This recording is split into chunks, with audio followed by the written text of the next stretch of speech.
Residents are pushing back against a facility meant to house sex offenders from McNeil Island from coming into their neighborhood. Today, they marched into Governor Inslee's office, hoping that he'd put an end to it. Fox 13's Alejandro Guzman joins us from Tenino with their concerns.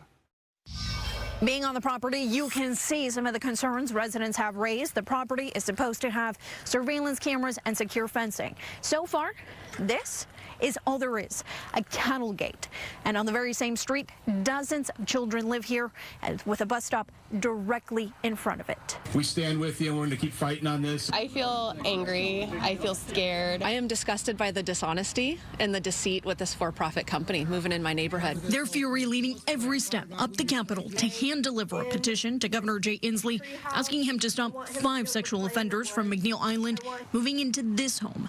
It's meant to be a less restrictive alternative community housing facility, or LRA. They're the worst of the worst that Washington has. These people aren't just sexual offenders. They also have mental abnormalities. It's not a matter of if they reoffend, it's a matter of when they're going to reoffend.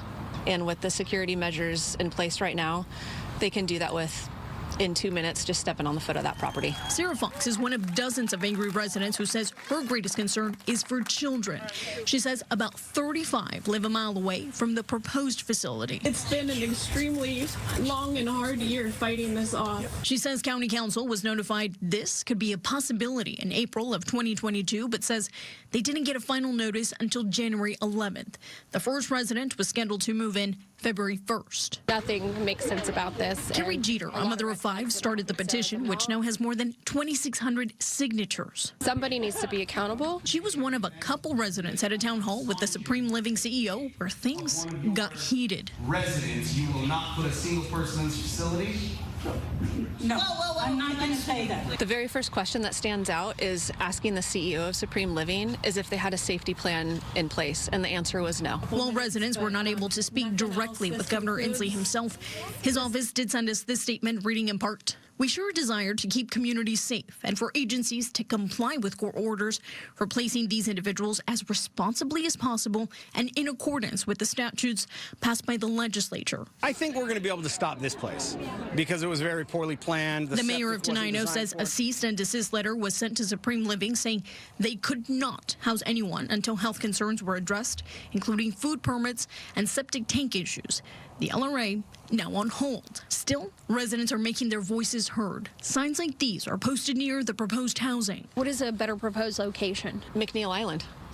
There's your proposed location. It's worked so far. Why isn't it working now? We reached out to the Department of Health, who said the Department of Social and Health Services is in charge of the LRA. They didn't get back to us.